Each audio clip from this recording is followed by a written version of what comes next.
Tachiajao, en nombre del Instituto Confucio, de las instituciones de Santo Tomás, Universidad, Instituto Profesional y Centro de Formación Técnica, les damos la más cordial bienvenida a esta nuestra segunda sesión del ciclo Polos de Desarrollo Económico en China. El título de nuestra sesión de hoy es De Beijing a Shanghai, núcleos urbanos, ciudades dormitorio y capitales autónomas. ¿Ok?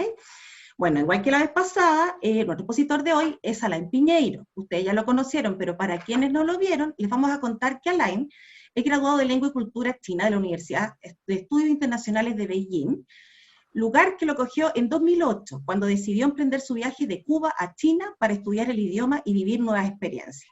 Lo que en un principio comenzó siendo un proyecto aventura de 6 meses, posteriormente se convirtió en su principal propósito, su sueño concebido, esa ilusión de todo estudiante universitario de vestir el traje de graduado y echarse a volar con las alas del conocimiento. Cuando tienes la capacidad de comunicarte en un país tan lejano, todo te resulta más lógico, y aunque la vida en China nunca es fácil, siempre te sorprende. Palabras de Alain. Posteriormente realizó un máster en Administración de Empresas Turísticas en la Universidad Rey Juan Carlos de Madrid, España. Después de varios años trabajando como traductor, guía de turismo en China y asesor de viaje, emprendió un nuevo proyecto de aventura, lo que lo trajo a nuestro país en el año 2018. Y desde entonces, su siempre viva ilusión de conectar China y Chile no ha dejado de visionar nuevos propósitos. Y hoy lo tenemos acá nuevamente. Muchas gracias a Alain. Y vamos con él. Vamos, profesor Lao Xu. Público todo suyo. Ya.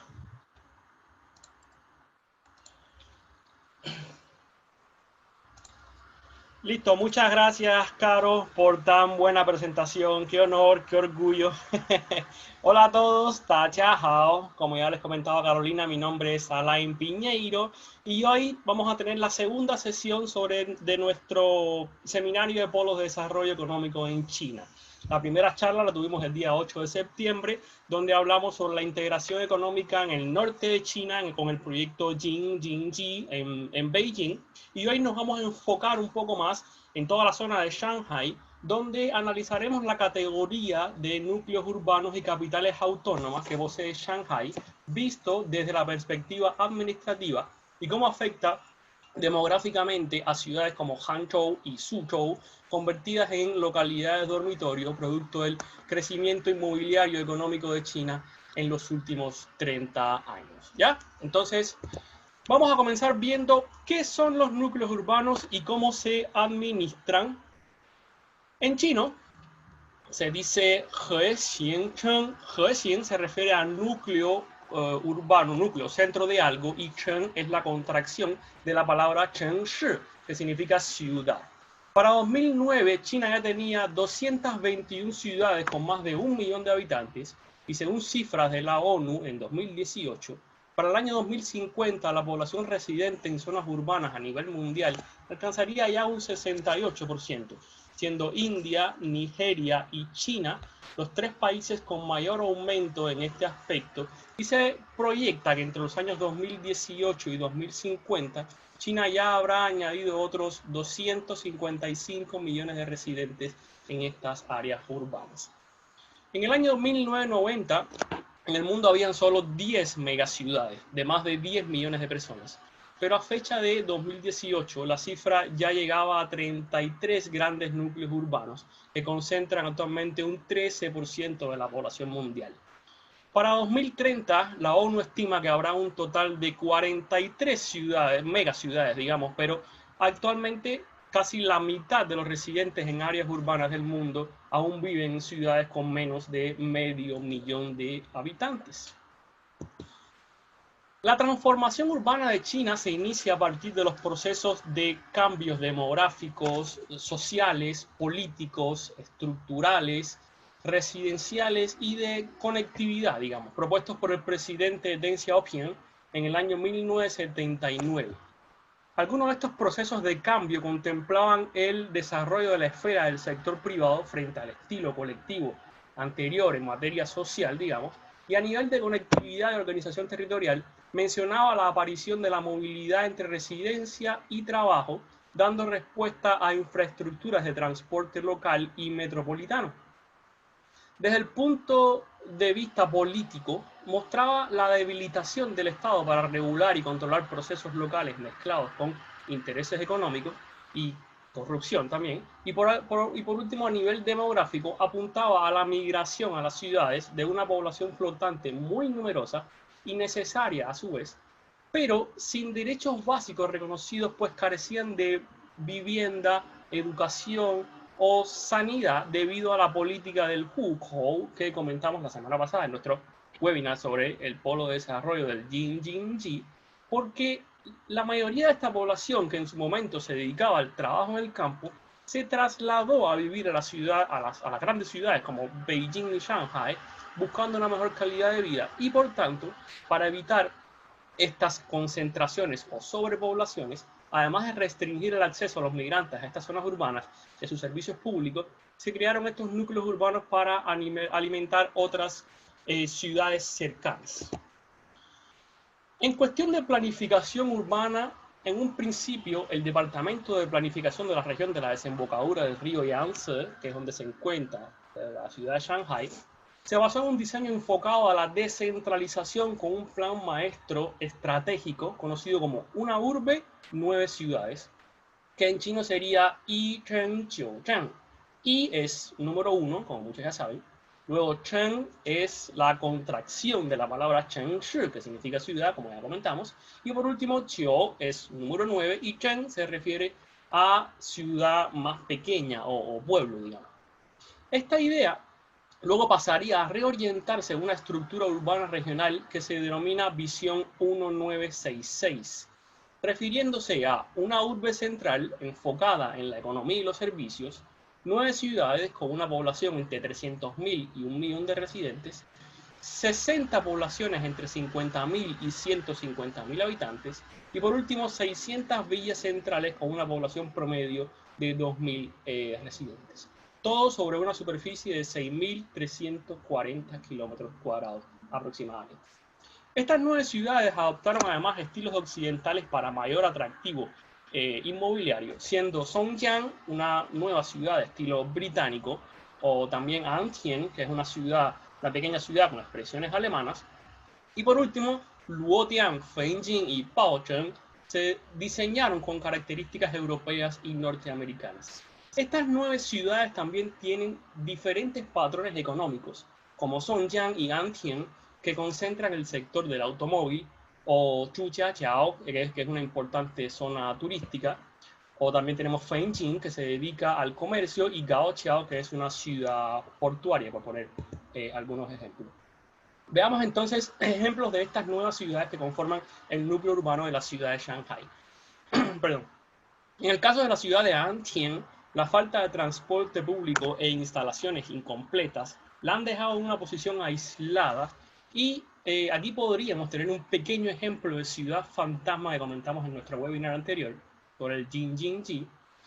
Esta ciudad de Antien fue diseñada para albergar a cerca de 8.000 habitantes, pero aunque el 80% de las casas ya están vendidas, ya se vendieron, solo viven unas 200 familias aproximadamente. Y teniendo en cuenta que una familia en China se conforma por 3-4 personas, pues actualmente de los 8.000 habitantes planificados apenas residen cerca de 1.000, dejando pues a la vista una clara evidencia de ciudad vacía. Este ejemplo nos demuestra además que el fenómeno de las ciudades fantasmas no solo se refleja en zonas rurales apartadas, sino también en plenas áreas urbanas producto de la especulación inmobiliaria. En la planificación de la ciudad de Luotian, por ejemplo, con estilo europeo, participó un grupo sueco para reflejar justamente las características arquitectónicas y el entorno cultural de dichas ciudades suecas. El área central escandinava de 1,2 kilómetros cuadrados se completó en apenas pocos meses, pero sin embargo, en el centro de la ciudad, la mayoría de los edificios públicos temáticos parecen vacíos, como el caso de la iglesia sueca, que actualmente se utiliza como almacén, y varios edificios que se utilizan actualmente como spa o centros de estudios de fotografía. Por su parte, la ciudad de Zhujiajiao es la única con un estilo tradicional chino y con un sistema similar, con un sistema de diseño, digamos, similar al que posee la ciudad de Suzhou, que veremos más adelante en la categoría de ciudad dormitorio, y a la cual se le conoce como la Venecia de puentes y canales. En realidad es muy, muy bonito. Veamos ahora cómo es Shanghái en la actualidad. Actualmente, Shanghái es la ciudad más poblada de China y una de las más pobladas del mundo, con unos 23-24 millones de habitantes permanentes y en aumento, que resulta en una densidad poblacional de casi 4.000 habitantes por kilómetro cuadrado. A día de hoy es descrita habitualmente como el motor de la economía de mayor crecimiento del mundo, digamos la capital económica de China, e inmersa también desde hace muchos años en una competencia en desarrollo con Beijing, Hong Kong y Cantón o Guangzhou, por convertirse en la mayor urbe de China, no solo en población, sino también en desarrollo y economía. El Consejo de Estado de China anunció en el marco del Plan de Desarrollo Urbano 2017-2035 que Shanghái llegaría a tener un máximo de 25 millones de habitantes en los próximos años y no más que eso. Por otro lado, hay quienes creen que la población de la ciudad ya ha superado los 25 millones con una cifra cercana incluso a los 30 millones de habitantes y de hecho se considera el área metropolitana de Shanghái, si consideramos el área metropolitana de Shanghái, ya sumaría más de 30 millones de habitantes producto de toda esta población flotante. ¿Qué es la población flotante? Pues básicamente son estas personas que no figuran en el censo de la ciudad, pero porque no tienen una residencia declarada, pero que realmente sí viven aquí, aunque sea por periodos temporales. La proporción de la población de ancianos en estos núcleos urbanos como Shanghái es otro aspecto que define también el escape de las nuevas generaciones a ciudades dormitorios como Hangzhou y Suzhou, y que preocupa también a las autoridades por los altos niveles de contaminación que se han venido produciendo en estas aglomeraciones urbanas y que afectan también a todos, pero principalmente a las personas mayores con problemas respiratorios. Según cifras publicadas por la Oficina de Asuntos de Ancianos y la Oficina de Estadística de la ciudad de Shanghái, el número de residentes de 60 años o más aumentó en 5,18 millones a finales de 2019, que representa cerca de un 20% de la población de la ciudad, con una esperanza de vida de 83,66 años, que igual es bastante alta. Recordemos el ejemplo del hukou que hablamos en el seminario anterior, que sería, como les comentamos, la residencia de cada ciudadano en China con el objetivo de restringir la urbanización desordenada y que establece pautas para tener acceso a créditos bancarios para vivienda o transporte, ¿no? Según el Plan de Desarrollo Urbano 1999-2020, o sea, hasta este año, esta iniciativa del límite poblacional en zonas urbanas considera también un margen en cuanto a la cantidad de tierra disponible para la construcción, la contaminación ambiental y la seguridad urbana. En Shanghái, por ejemplo, el límite de construcción establecido para los terrenos urbanizables era de 3.200 kilómetros cuadrados, que equivale a un poco más de la mitad de la superficie total de la ciudad. En el caso de Beijing, por ejemplo, y de acuerdo a lo informado en el Consejo de Estado y el Comité Central del Partido Comunista de China, el PCCH, y como comentamos también en nuestro seminario anterior, el límite de población de la capital se fijó en 23 millones y para este año 2020 el suelo urbanizable tendrá un máximo de 2.860 kilómetros cuadrados. Kilómetros cuadrados en chino se dice ping fan kong li. Ping fan es cuadrado y kong li es kilómetro. Asimismo también metro cuadrado sería ping fan mi. Para 2015, Shanghái ya había utilizado 3.145 kilómetros cuadrados de estos 3.200 planificados o establecidos, lo que representaría el 95% del área de la ciudad totalmente urbanizada. Esto significa que hasta el año 2035, y para no sobrepasar dicha restricción, solo se podrán utilizar 55 kilómetros cuadrados para construir el resto de las estructuras urbanas planificadas de la ciudad. Según la Academia de Índices de China, en este caso entre los meses de abril y mayo de este año, 2020, el precio promedio de las viviendas en 100 ciudades chinas registraron un aumento de 0,31% hasta alcanzar los 15.280 yuanes, unos 2.100 dólares aproximadamente por metro cuadrado, y el valor promedio de las nuevas viviendas creció un 2,99% interanual. De esta manera, los precios de las nuevas viviendas en ciudades como Beijing y Shanghái alcanzaron un promedio de 27.672 yuanes por metro cuadrado, que eso en dólares sería unos 4.000 dólares o unos 2.8 millones de pesos chilenos por metro cuadrado aproximadamente. Tengamos en cuenta que este es un valor promedio, ¿no? Dígase lo que resulta del valor más bajo y el precio más alto, porque en ciudades como Beijing y Shanghai hay zonas donde el precio por metro cuadrado supera los $10.000, que eso serían unos 7 millones de pesos chilenos por metro cuadrado aproximadamente. Un claro ejemplo de esto último es la zona de Liujiaxui de Shanghai, o el barrio de la Constitución Francesa, que son áreas, esa área circular marcada como centro de ciudad que vemos en este mapa, y que sigue teniendo una alta demanda inmobiliaria. Para tener una idea, como les decía, de cómo ha sido este boom inmobiliario de construcción de núcleos urbanos en China, según estadísticas del Servicio Geológico de Estados Unidos, China usó más cemento entre los años 2011 y 2013 que Estados Unidos durante todo el siglo XX. Cemento en chino es shui ni. Shui, como muchos ya saben, es agua, y ni es barro. Esta es probablemente una de las cifras más importantes para comprender los cambios demográficos y sociopolíticos que se han llevado a cabo en el gigante asiático en los últimos años, ¿no? Debido a justamente a la alta producción de cemento, y según la Agencia de Evaluación Ambiental de los Países Bajos, la PBL, China genera la mayor cantidad de emisiones de CO2 relacionadas con la fabricación de este cemento, de este producto de cemento en el mundo. Esto se debe básicamente, como todos ya sabemos, a que hace unos 40 años el 80% de la población en China vivía en el campo, y actualmente, en 2020, esa población en zonas rurales se redujo a la mitad, o sea, un 40%, lo que significa hogares, carreteras, puentes para unas 850 millones de personas que ya viven en zonas urbanas, para lo cual obviamente pues, se necesita pues, mucho cemento. Bien. Estos proyectos de urbanización contemplan 19 clústeres en total, ubicados casi todos entre Beijing y Shanghai, porque además esta región constituye un corredor comercial para la nueva ruta de la seda que baja por toda la meseta de Qinghai, la famosa meseta tibetana, y que sigue el curso del río amarillo y del río Yangtze, que termina en el mar de China Oriental o el Golfo de Bohai, muy cerca de la ciudad de Shanghai. Recordemos muy brevemente que este término clúster se refiere a la concentración geográfica y sectorial de industrias agrupadas por categorías en diferentes regiones para fomentar de alguna manera las sinergias y eliminar la competitividad como una estrategia geopolítica y económica del gobierno para el acceso a las materias primas, y que se refiere también a un plan de protección laboral para agrupar las industrias o fábricas en regiones por categorías, y de esta manera se reduce el desempleo y costo laboral.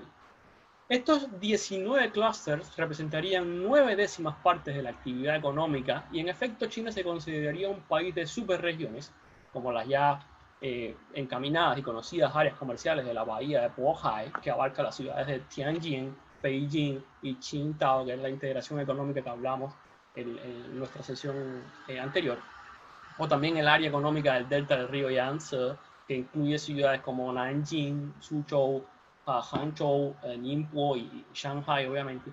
Y por último, el área comercial del delta del río Perla, que engloba las ciudades de Guangzhou o Cantón y Shenzhen.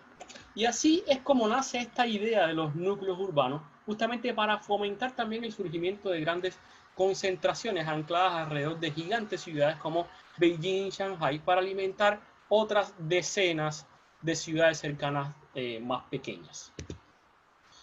Veamos ahora las capitales autónomas de China, cuáles son y a qué responde este término. Acá intentamos hacer un gráfico lo más claro posible, porque es complejo el tema de todo lo de las denominaciones y conceptos de provincias, regiones autónomas, jurisdicciones centrales, pero bueno, lo hicimos por colores para que se vayan más o menos guiando. La actual estructura administrativa de China se basa en 3 niveles. Dígase provincias, que es lo que está marcado en color rosado en el mapa, los distritos y cantones, que no aparecen acá porque se encuentran dentro de cada provincia.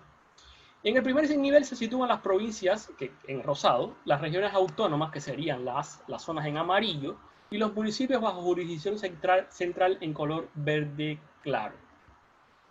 En segundo nivel se refiere a los distritos autónomos y municipios, y por último, el tercer nivel comprende todos los cantones o grupos de minorías étnicas y poblaciones. Los municipios bajo jurisdicción central, en amarillo, y los municipios relativamente grandes, se subdividen, a su vez, en distritos urbanos y suburbanos. Las prefecturas autónomas se subdividen también en distritos autónomos y municipios, y las regiones, prefecturas y distritos autónomos son lugares habitados por minorías étnicas que disfrutan de cierta autonomía. Veamos qué significa esto un poco más sencillo, más claro. Los núcleos urbanos que comentamos anteriormente son administrados bajo la categoría de jurisdicciones centrales o ciudades autónomas. ¿Qué quiere decir? El término autónomo puede tener dos significados en este caso. El primero se refiere a 4 regiones que serían Mongolia Interior, Guangxi, el Tíbet, Ningxia y Xinjiang, que son las marcadas en amarillo, como concentraciones de grandes grupos de minorías étnicas reconocidas en la constitución del país y a las que se les entrega nominalmente una serie de derechos que no se conceden a otras divisiones administrativas, como por ejemplo, independencia de sus finanzas, la planificación económica, planificación de las artes, la ciencia y la cultura, la organización de la policía local, en este caso, el uso de su lengua nativa, entre otras. Además, el líder de gobierno de cada comunidad autónoma se conoce como presidente, a diferencia de las provincias, donde son conocidos como gobernadores o alcaldes. Aunque realmente el grado de autonomía de estas regiones se cuestiona mucho porque, aunque su autoridad recae en la Constitución y en la Ley de Autonomía Regional, requieren que para aprobar sus propias legislaciones, sus líderes o gobernadores obtengan antes la aprobación previa del Congreso Nacional del Pueblo, el NPC, exigencia que no requieren otras provincias para aprobar sus leyes sin cuestionamiento previo. Digamos que todas las medidas que tomen tienen que ser previamente aprobadas por el gobierno. Ahora, el segundo significado de este término autónomo se refiere a las divisiones administrativas con autonomía económica, como el caso de Beijing, Shanghai, Tianjin y Chongqing en verde claro. Este es el punto que nos interesa. Que serían a su vez las jurisdicciones centrales. O sea, capitales autónomas son las jurisdicciones centrales.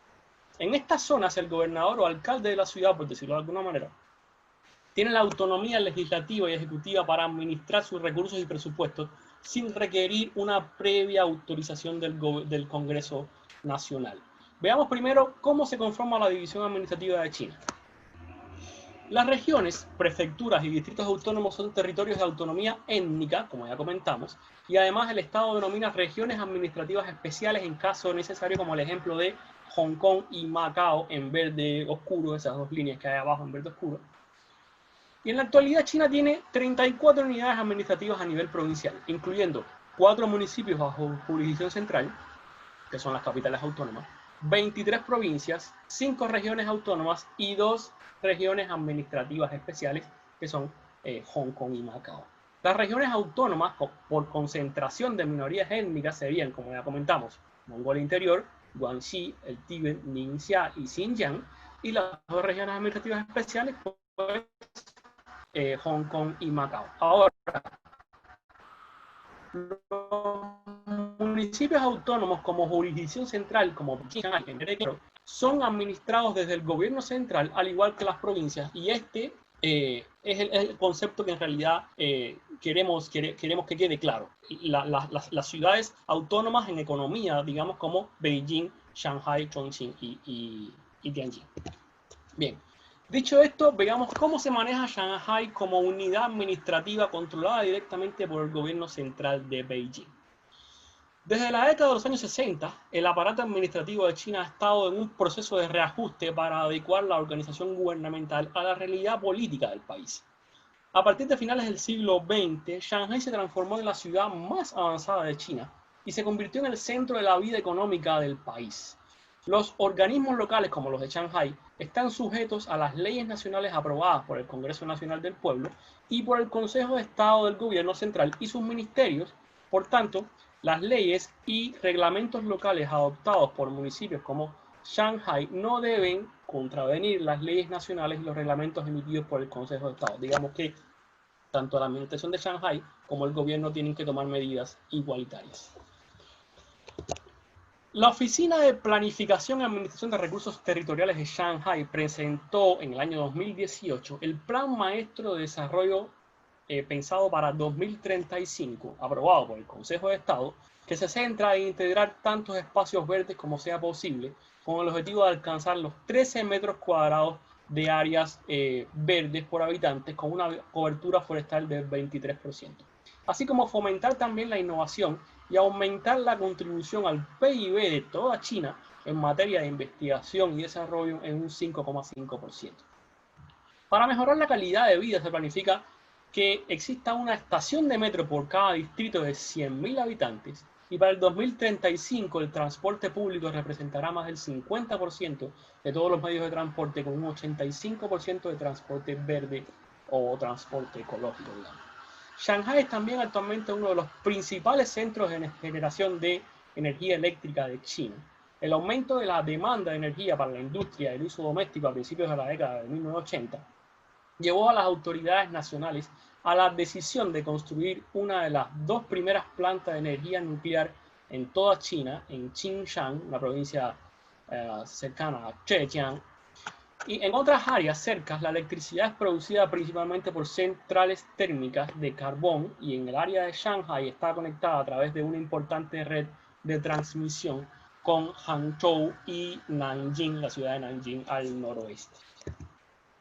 Además de controlar su población y limitar el número de residentes permanentes a 25 millones de personas para el 2035, Shanghái está promoviendo también activamente el desarrollo, buscando soluciones modernas avanzadas para la creación de experiencias únicas que contribuyan a la calidad de vida y definan la identidad de nuevos entornos urbanos bajo el conocido eslogan Better City, Better Life, que traducido sería mejor ciudad, mejor vida, y que se viene aplicando desde la Expo Internacional de Shanghái del año 2010, una expo maravillosa. Para este plan maestro se realizaron 16.000 encuestas a ciudadanos residentes que mostraron la necesidad de duplicar los esfuerzos para resolver problemas tales como la vivienda, la calidad de vida, el cuidado de ancianos y el cuidado de la salud, con la reducción de un 5% de la contaminación ambiental para el año 2025. Para paliar las desigualdades en cuestión de vivienda, se destinarán viviendas sociales a través de múltiples canales bajo el concepto 4 en 1, dígase, una planificación urbana que comprenda viviendas económicas, viviendas públicas con derechos de propiedad común y viviendas de reasentamiento. Para 2035, las viviendas para personas de bajos ingresos representarán ya el 8% y el 10% de todas las residencias de la ciudad. Veamos ahora la importancia del desarrollo del transporte para la creación y vinculación de los núcleos urbanos con las ciudades dormitorio, porque realmente es muy importante que estén conectadas y vinculadas estas grandes ciudades con las pequeñas ciudades o ciudades dormitorios, para que las personas puedan vivir y trabajar en ambos sitios, digamos, ¿no? En junio de este año, el ferrocarril de alta velocidad entre Beijing y Shanghái celebró su 9º aniversario de operación, y desde su apertura en 2011 han circulado alrededor de 1,11 millones de trenes. Esta ruta, Beijing-Shanghái, tiene una longitud de poco más de 1.300 kilómetros y une la capital del país con el centro económico costero, siendo la línea ferroviaria de alta velocidad y construida en una sola fase más larga del mundo. Actualmente, el viaje entre Beijing y Shanghái se realiza en 4 horas y 28 minutos en el famoso tren Fuxing, que comenzó a funcionar hace unos 3 años, a 350 kilómetros por hora. Pero veamos primero un cortito videito de este tren Fuxing que entró en funcionamiento en 2017, y luego volvemos a este tema del transporte.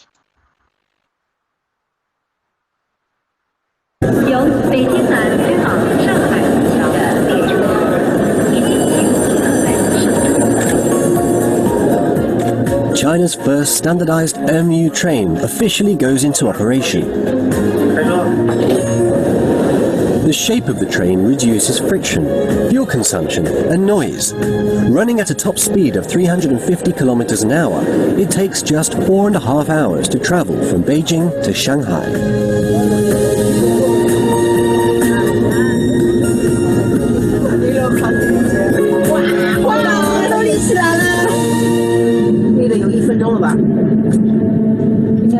The The 4 coins are motionless. In the quest for speed, smoothness and comfort have not been neglected. From made in China to created in China, trains are at the forefront of the country's rapid development. Como les decía, el lanzamiento comercial de este tren Fuxing fue todo un boom en el año 2017. Y bueno, evidentemente las 4 monedas intactas, sin moverse, en un tren que viaja a 350 km por hora, en realidad impresiona. Volviendo al tema transporte.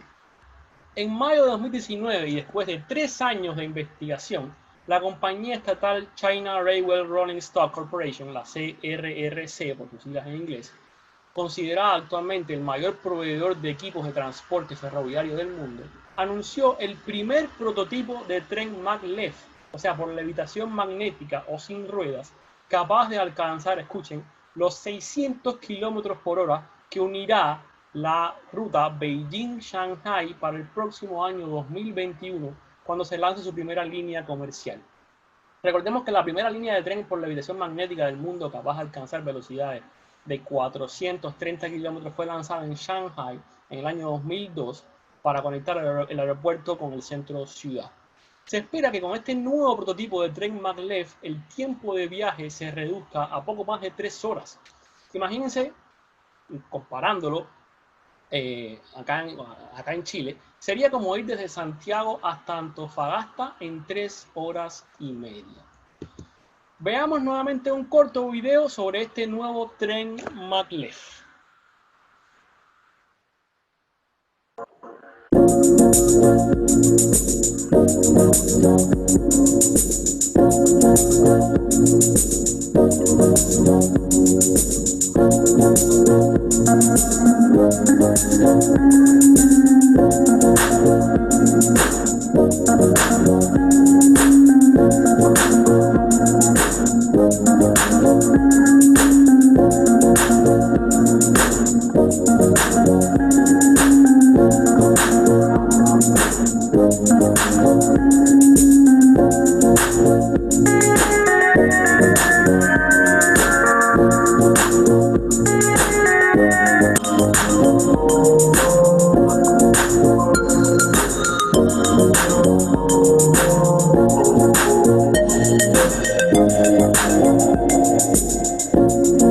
¿Qué tal? Imagínense, 600 km por hora, 1300 kilómetros en apenas poco más de 3 horas. Realmente suena a un plan futurista.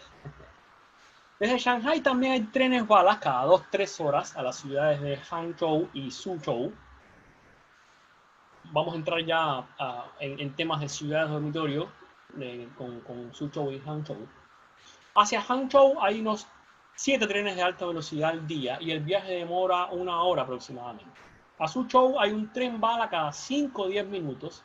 El primero sale a las 5:45 de la mañana porque está pensado justamente para personas que vivan en Suzhou y trabajen en Shanghai y entren a las 8 de la mañana. Y toma apenas media hora el viaje. Ambas son 2 ciudades que se han beneficiado mucho de todo el desarrollo turístico y económico que genera la capital económica, dígase Shanghai. Muchas personas que trabajan en Shanghai se han ido a vivir a Suzhou, como les comentaba, buscando una mejor calidad de vida y precios de viviendas más baratos. De esta manera, y al igual que Hangzhou, se han convertido en ciudades dormitorio, como es el caso también de la ciudad de Tianjin, a 25 minutos de Beijing. Las personas viven en estas ciudades más pequeñas y trabajan en las grandes capitales, y como el sistema y servicio de transporte de tren de alta velocidad es tan bueno, pues realmente es fácil y conveniente. Veamos, las nuevas líneas ferroviarias desde y hacia Shanghai que comentamos anteriormente ayudan a la interconexión de estas ciudades dormitorios, pero por otra parte muchas personas se ven a sí mismas como víctimas de la expansión urbana, no como habitantes de un conjunto de ciudades. ¿Por qué? Porque el traslado de tu casa a la estación de tren y luego hasta el lugar de trabajo, sumado al tiempo de viaje que toma desplazarse de una ciudad a otra, puede significar unas 4 horas de viaje al día para una persona que trabaje en un núcleo urbano y que viva en una ciudad dormitoria. En China, la presión para emigrar a las grandes ciudades se debe a que el sistema no ha podido eliminar las diferencias entre el campo y la ciudad, y de alguna manera se han estimulado indirectamente esa emigración. ¿Cómo? Pues porque los residentes inscritos en las regiones urbanizadas acceden a mejores servicios del Estado y tienen la posibilidad además de conseguir trabajos mucho mejor remunerados. Es más, la gran necesidad de mano de obra barata en las conglomeradas ciudades productivas de la costa como Shanghai han supuesto un potencial factor de atracción para los habitantes de las regiones aledañas a estos núcleos urbanos, digamos, y esta explosión urbana de las regiones costeras ha dado lugar a otra gran expansión económica, como diría el presidente Deng Xiaoping. La urbanización es el motor principal de la modernización. Existe un concepto conocido como Tipiao, o certificación Tipiao, que se traduce como ticket o boleto de tierra. Esto se refiere a un sistema mediante el cual una constructora que quiera desarrollar un proyecto urbanístico en un centro, en un terreno específico, debe aportar una certificación de que ha logrado poner en uso agrícola otra superficie similar en cualquier otro sitio. Esta medida se creó producto de la fuerte demanda de suelo para la edificación en las zonas costeras como Shanghai, que originó también una alta falsificación de estas acreditaciones, o por otra parte una gran presión ejercida por los propios funcionarios del gobierno sobre los campesinos pobladores para que se trasladaran a zonas próximas como las actuales ciudades de Hangzhou y Suzhou, liberando así este espacio de suelo destinado a construcción urbana y dando nacimiento de esta manera a las ciudades dormitorios, también conocidas como ciudades satélite. Tengamos en cuenta que en China la persona es dueño del espacio donde está construido su casa o departamento a modo de usufructo, pero el terreno siempre es del gobierno. Por tanto, cuando hay algún plan de carreteras o urbanización que justamente se localice en donde tú vives o donde vives tu casa, pues realmente como el gobierno siempre es dueño del terreno, no hay muchas posibilidades de quedarse o no trasladarse a otra zona. Este término de ciudades dormitorio originalmente se refiere a localidades con poca actividad económica que pertenecen al área metropolitana de una ciudad y que se originan en zonas rurales o semirurales. Por otra parte, este concepto o distinción de ciudad dormitorio se pierde cuando el crecimiento urbano une a las dos ciudades. Dígase cuando el núcleo urbano y la ciudad dormitorio se unen en una sola. Pero en China estas ciudades sí se pueden considerar unidas en términos de transporte, como vimos anteriormente, pero en administración regional y permisos de residencia aún siguen siendo dos zonas completamente independientes. O sea, las personas que viven en Suzhou o en Hangzhou no pueden obtener un permiso de residencia para vivir en Shanghai y viceversa. Acá la planificación urbana espacial es tan amplia que este término se refiere a ciudades en un radio de 1 o 2 horas de distancia de los grandes núcleos urbanos como Beijing y Shanghai, y que si bien no son tan desarrolladas o no están tan sobrepobladas, no dejan de ser importantes proyectos de ciudades con una alta innovación tecnológica y avances económicos, como es el ejemplo de Hangzhou. Recordemos también que China tiene 227 empresas unicornios que figuran en el informe del Instituto de Investigación Hurun de 2020, dígase firmas valoradas en $1.000 millones o más. Las 5 ciudades que lideran el mayor número de estas empresas son núcleos urbanos como Beijing, Shanghai, Shenzhen, Hangzhou y Nanjing, con la empresa Ant Group de Alibaba con sede en la ciudad de Hangzhou como la firma unicornio más grande del mundo. Veamos ahora la ciudad de Hangzhou como ciudad dormitorio. Hangzhou posee cerca de 10 millones de habitantes, de los cuales 12,9% son menores de 14 años, 74,3% tienen entre 15 y 64 años y un 12,8% son personas mayores de 65 años, distribuidos en casi 17.000 kilómetros cuadrados. Actualmente es la capital de la provincia de Zhejiang y Hangzhou antiguamente se consideraba el jardín trasero de Shanghai debido a su belleza paisajística y a la comodidad de su entorno para vivir en ella. Durante los siglos XIX y XX, la ciudad era un importante centro de distribución comercial gracias al Gran Canal, que en chino se dice Ta Yun He. Ta es grande, como muchos ya saben. Yun se refiere al transporte de algo y He es el clasificador usado para río, que une a la ciudad de Hangzhou con la capital Beijing, que constituye un canal o río artificial, el más largo del mundo en su tipo, con unos 1.700 kilómetros de largo. A partir del año 1949, Hangzhou fue objeto de un proceso de modernización e industrialización que en la década de los años 80 llevó al gobierno a poner todo su empeño y atención en esta zona con el objetivo de descongestionar a la ciudad de Shanghái, tanto en población como en manufactura. Y de esta manera, la región comenzó a verse como un nuevo polo de desarrollo económico. Durante los últimos 10 años, el gobierno de Hangzhou estableció como proyecto prioritario desarrollar la economía de la información y promover las aplicaciones inteligentes, y esto último ha llamado la atención por el éxito de que la reforma de China centrada en la oferta está dando sus frutos en esta ciudad. Recordemos que Hangzhou es la sede central del gigante Alibaba, como comentamos, y según encuestas, la ciudad es la primera zona de experimentos de comercio electrónico transfronterizo de China y posee actualmente más del 40% de las plataformas de comercio B2B de todo el país.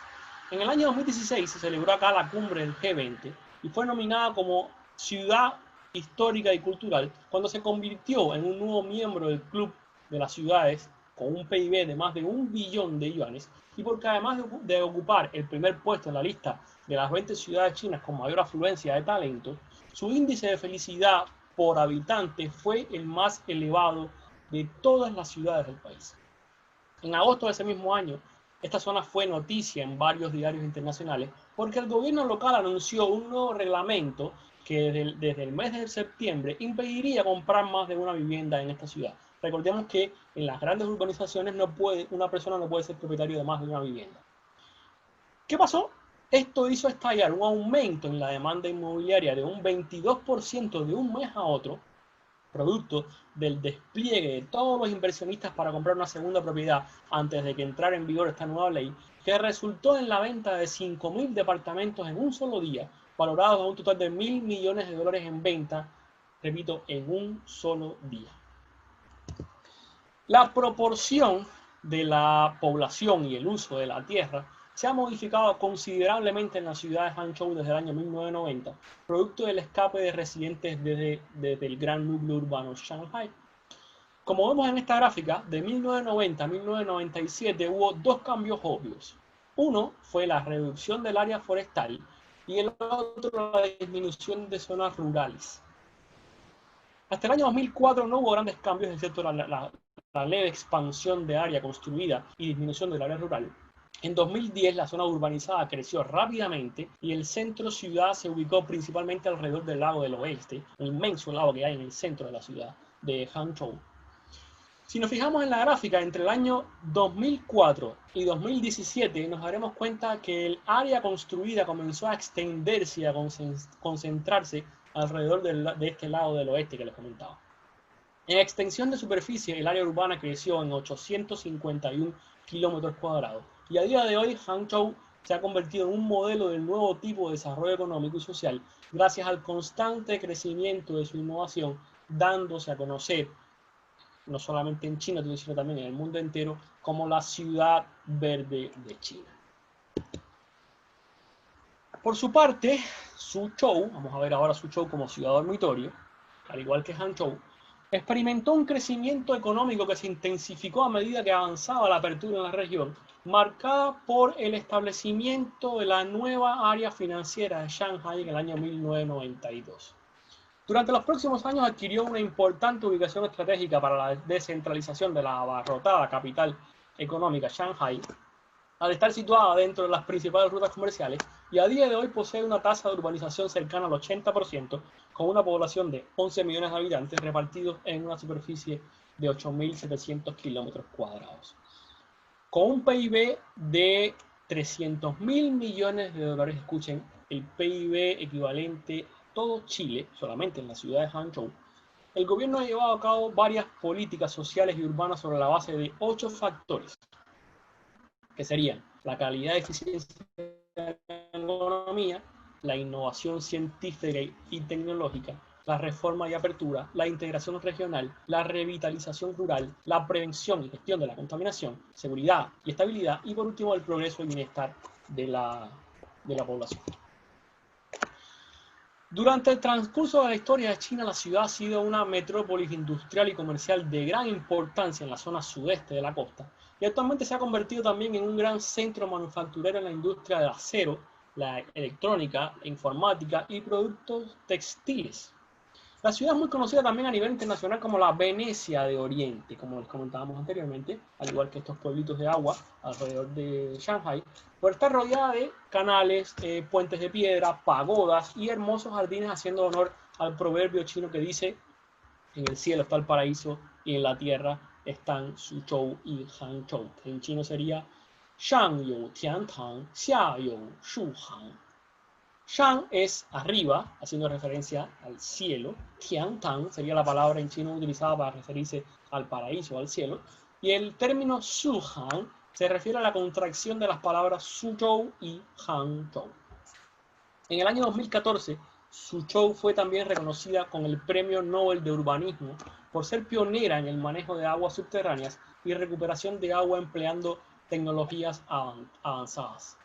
La política del Hukou, que les comentábamos anteriormente, también ha jugado un papel fundamental en la proliferación de estas ciudades dormitorios, pues el gobierno se ha vuelto muy estricto a la hora de conceder este permiso de residencia oficial en las ciudades más grandes, pero por otra parte ha levantado esta restricción en las ciudades más pequeñas para incentivar el movimiento de residentes desde grandes zonas urbanas hacia áreas un poco más descongestionadas o rurales, digamos. Y estos incentivos pueden verse reflejados en mejores financiamientos bancarios para la compra de vivienda o la posibilidad de que una persona pueda tener más de una propiedad inmobiliaria a su nombre, cosa que, como les comentamos, no se permite en los núcleos urbanos como Beijing y Shanghai. Preocupa también el hecho de que esta disparidad en recursos y desarrollo sea demasiado grande, o si la integración de las cadenas de suministros locales puedan complementarse adecuadamente entre los núcleos urbanos y las ciudades dormitorio, ya que los pueblos que están en el entretejido de estas redes han visto cambiar su suerte casi de la noche a la mañana, tanto por la mejoría en conectividad y desarrollo de la ciudad como por el rápido y considerable aumento del precio de las viviendas. Y eso sería todo. Espero que les haya gustado y, como ya saben, cualquier pregunta, duda o sugerencia, pues para eso estamos. Maravilloso, Line. La gente que nos está viendo en el patio de Lice, en Telegram, en Facebook y en Zoom, están súper entusiasmados con este tema que la verdad es que es tan nuevo para todos nosotros, ¿no? Sí. Yo quedé impresionadísima con lo del tren maglev, que yo ya sentía que 300 kilómetros por hora era una maravilla, ya 650, me cuesta hasta imaginármelo, me encuentro una locura. ¡Qué maravilla! Sí. De hecho, hay uno de los asistentes que nos contaba que hay todo un negocio de souvenirs relacionados con este tren y que es un foco de turismo por sí solo. Así que es caro. En realidad se ha generado toda una industria alrededor de todas estas grandes proyectos, no solamente urbanos, sino también de transporte, porque imagínate que estas nuevas líneas de tren han conectado ciudades que en su momento eran zonas rurales, que estaban en medio de la nada, en medio de China, y que de momento pasó un tren de alta velocidad, un tren maglev, y de 2-3 años en adelante, pues tu ciudad se volvió un centro urbano, digamos. Increíble, de verdad que es increíble. También nos están, para que sepan, nos están viendo desde Argentina y nos dicen que es súper interesante ver también en toda la exposición que hiciste, aprender sobre las divisiones políticas también en China. Sí, el tema de la división política administrativa realmente es complicada porque China tiene un concepto de gobierno que no todos entendemos porque el gobierno centra la administración del país, digamos, y el control de todo lo que es la industria pesada y las comunicaciones, pero todo lo demás en China es 100% privado. En fin, fábricas, hoteles, todo tipo de empresas excepto las comunicaciones y la minería y la industria pesada es todo privado en China. Entonces realmente funciona como un país, realmente un sistema capitalista con una industria privada muy, muy desarrollada, pero por otra parte no deja de ser un gobierno comunista. Entonces son conceptos que a lo mejor no se entienden muy bien, lo que se conoce como comunismo con características chinas.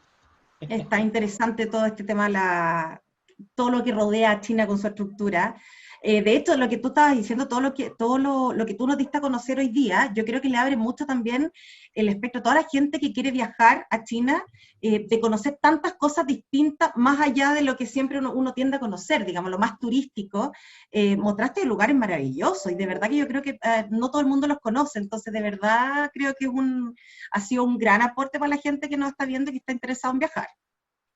Qué bueno, Caro. Sí, como te comentaba el otro día, yo viví 10 años en el país y realmente no alcancé a ver todo lo que me gustaría. Es un país tan grande, con tantas cosas por ver, desde históricas, culturales, hasta ciudades, que todo realmente llama la atención para uno que viene de otra cultura, digamos, ¿no? Entonces, como turismo es magnífico, magnífico. Sí, absolutamente. Oye, Lai, ¿te parece que pasemos algunas preguntas? Porque se nos alargó un poquito, así que para poder ir directo a las preguntas. Nos están consultando en qué trabajo se desempeñan las personas que habitan en zonas rurales y luego se ven obligadas a trasladarse a las zonas urbanas. Bien, buena pregunta. En las zonas rurales, básicamente, ¿qué habían cuando comenzó el boom económico de China? Pues fábricas. La mayoría de las personas trabajaban en fábricas o eran trabajadores del campo, trabajadores de la tierra. ¿Qué pasó? Que si un trabajador que tenía un campo de arroz o cosechaba la tierra veía que a lo mejor trabajando en una fábrica iba a aumentar su ingreso mensual, su ingreso salarial mensual, pues dejaba de trabajar la tierra y se iba a trabajar a una fábrica, digamos, ¿no? Las condiciones de trabajo en las fábricas realmente eran, o incluso en algunas siguen siendo bastante precarias, pero así se fueron conformando las ciudades, porque las fábricas a su vez traen una inversión económica a la ciudad donde se están estableciendo.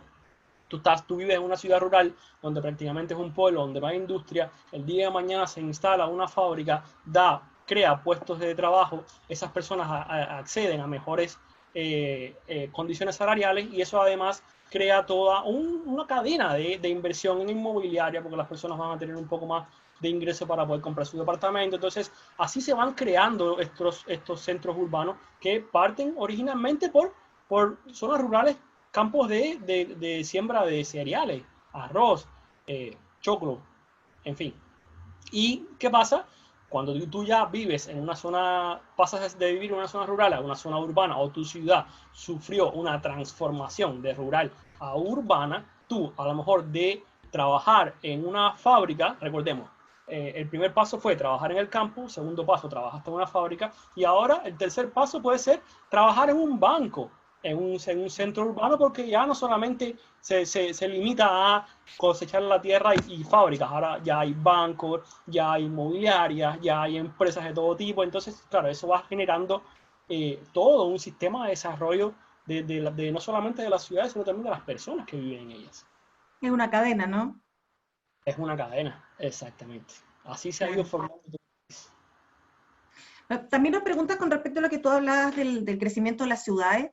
¿Qué otras ciudades en China son las más pobladas que sean menos conocidas? En el fondo lo que quieren saber es qué se considera una ciudad grande y una ciudad pequeña en China. Mira, muy buena pregunta. ¿Por qué? Porque claro, tengamos en cuenta que China tiene 1.400 millones de personas. Y en las dos ciudades más pobladas, que son Beijing y Shanghai, entre las dos apenas concentran 50 millones de personas. Eso no es ni el 10% de la población del país, apenas creo que es el 5% de la población del país. Entonces, el otro 90%, 95% de la población del país está distribuida por todo China. Y las ciudades que van siendo más sobrepobladas son las ciudades que se van desarrollando justamente a los pies de estos grandes núcleos urbanos, como por ejemplo Tianjin, que es una ciudad que tiene más de 10 millones de habitantes, toda la zona de Chongqing o la provincia de Sichuan también tiene ciudades muy, muy pobladas, todo lo que está ligado a Shanghai, toda la provincia de Zhejiang, la zona de Guangzhou, Shenzhen, Guangzhou, Cantón, Shenzhen, en fin, todas las ciudades que se vayan generando a través del producto de todos estos núcleos urbanos, ya tienen más de 10 millones de personas. Y una ciudad, lo que les comentaba, a nivel mundial, una megaciudad se considera una megaciudad a nivel mundial a una ciudad que tenga más de 1 millón de personas. Pero en China, cualquier ciudad tiene más de 1 millón de personas. O sea, en China 1 millón de personas es un pueblo.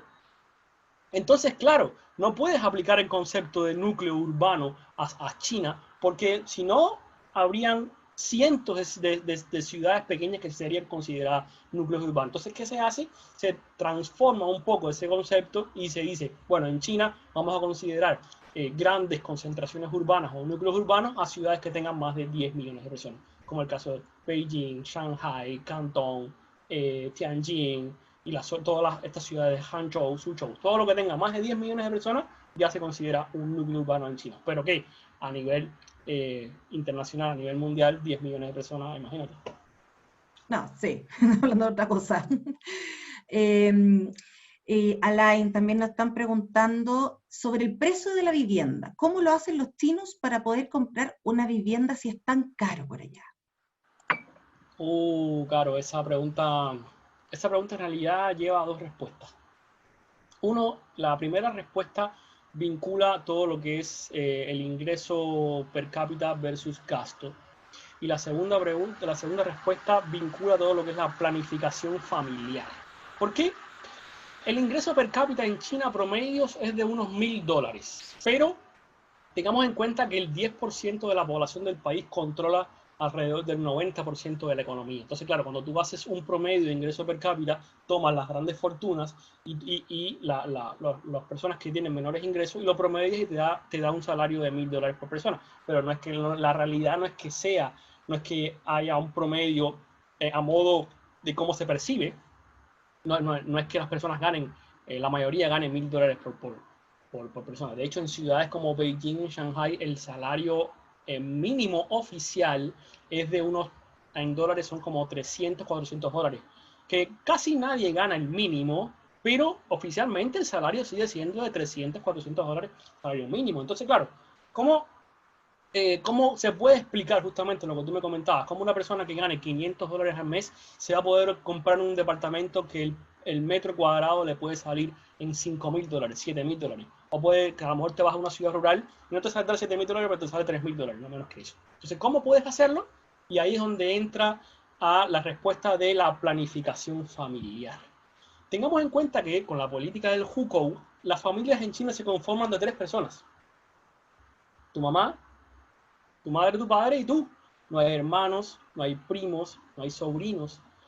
Porque la población se restringió a 3 personas por núcleo familiar. Quiere decir que tú tienes tus padres y a su vez sus padres tienen a sus padres que son sus abuelos. O sea, 2 abuelos por parte de madre, 2 abuelos por parte de padre, más tus 2 padres, son 6 personas por tu rama.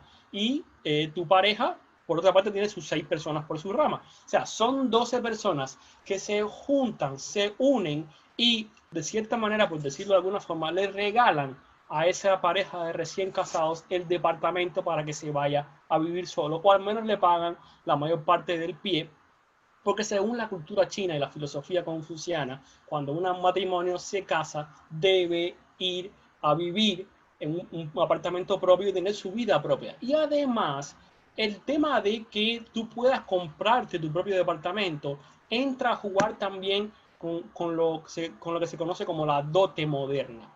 ¿Qué es la dote moderna? Antiguamente, como eran trabajadores del campo, tu familia, cuando tú como mujer no podías trabajar el campo. Cuando tú te casabas, se consideraba de que tú pasabas a formar parte de la familia de tu esposo. Por tanto, tu padre te perdía. Y como no había nadie en un futuro que iba a ayudar a esa persona a trabajar la tierra, la familia del hombre tenía que pagar una cierta cantidad metálico a la familia de la mujer, al padre de la mujer, para que esta persona tuviera una vejez tranquila y no pasara necesidades. ¿Qué pasa ahora? Que las personas, en la mayoría, ya no trabajan en el campo, las personas viven en ciudades. Y la dote moderna actualmente es, bueno, yo compro el departamento y el auto, o al menos pago la mayor parte del pie, el departamento y del auto, que casi siempre le corresponde pagarlo a la familia del hombre. Entonces, ¿qué ha pasado con esto?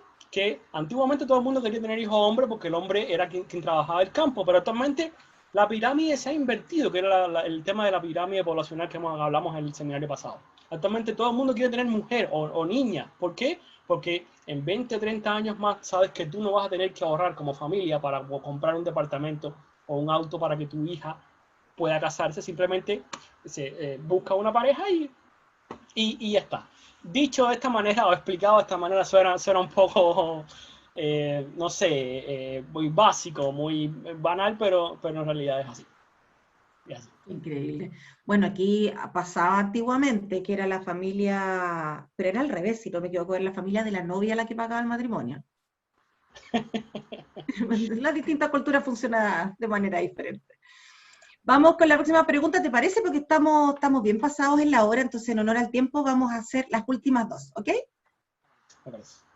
Están preguntando, ante ciudades tan pobladas, ¿existe saturación de los servicios básicos como hospitales, colegios, etcétera? Metro. Mira, teniendo en cuenta que son ciudades que albergan poblaciones equivalentes a todo un país a nivel internacional, o sea, estamos hablando de ciudades que albergan 20, 23, 24 millones de personas, en realidad no se ve una saturación como debería existir para ciudades tan sobrepobladas. Ahora, depende de dónde o del sector. Por ejemplo, los servicios básicos en los hospitales, sí, muchas veces prácticamente no irás a ningún hospital donde hay una consulta vacía, donde el doctor está esperando para que llegue un paciente. Al contrario, muchas veces los doctores atienden en consultas a 3 y 4 personas a la vez en una misma consulta. Entonces, ¿hay colapso? Creo que no, pero sí hay saturación.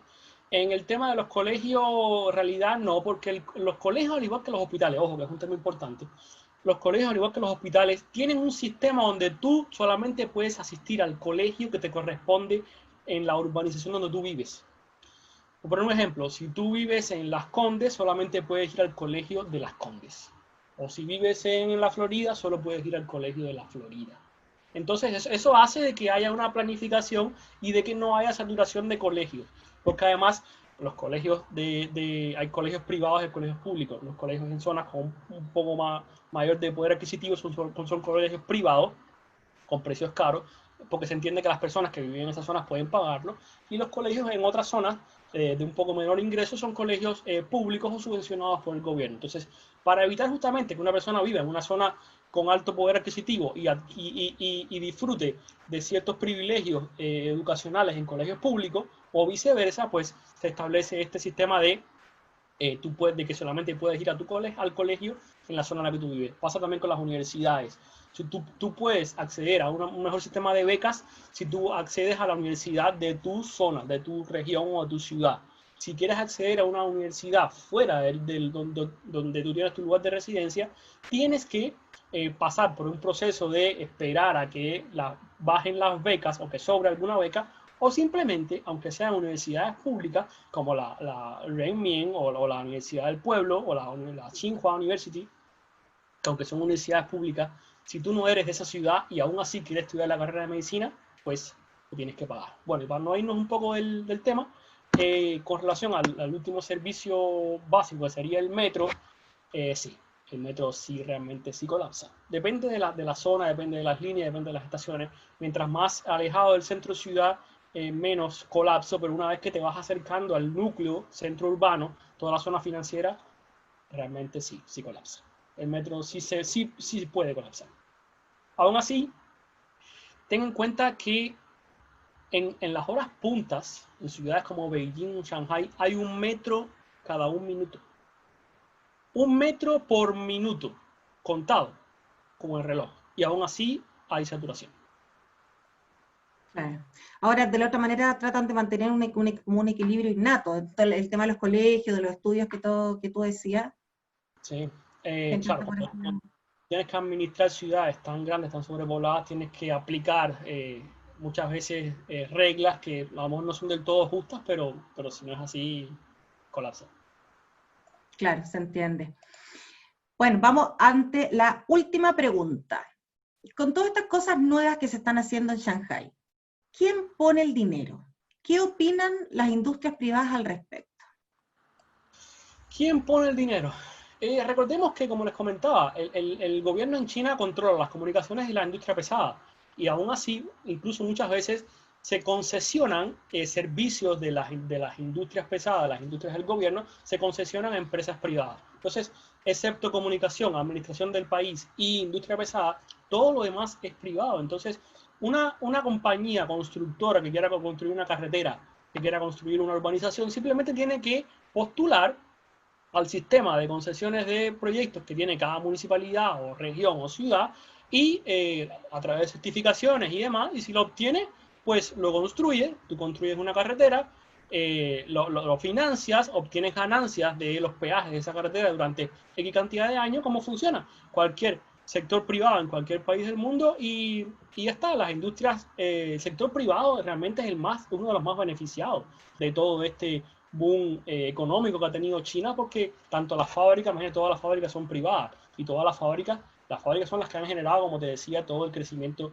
económico y urbano. Entonces las industrias pesadas, las industrias privadas, perdón, son las más beneficiadas y son las que más les conviene todo, que las municipalidades o las provincias tengan presupuesto para seguir construyendo y seguir ampliando, porque todo lo hacen las industrias, las empresas privadas. Perfecto. Alain, agradecerte por estas dos primeras sesiones maravillosas de este ciclo, donde nos pudiste dar tanta información y tantas cosas nuevas sobre toda la parte norte-centro de China. Muchísimas gracias, la verdad es que los comentarios que hemos recibido en general han sido muy interesantes, la gente está muy encantada con este ciclo porque dicen que es un ciclo distinto, que trae información diferente y que están conociendo cosas que no sabían, así que de verdad, muchísimas gracias, agradecerte tu tiempo, tu profesionalismo por compartirlo con nosotros y con todos los que nos están viendo. Qué bueno, Caro. Muchas gracias a ti también por toda la ayuda y me alegro mucho que les haya gustado y gracias a todas las personas que han participado, no solamente como oyentes, sino también como participantes en temas de preguntas y demás. Un placer para mí realmente y agradecer también nuevamente a ti y a todos los que participan. Gracias a ti, Lao Shu.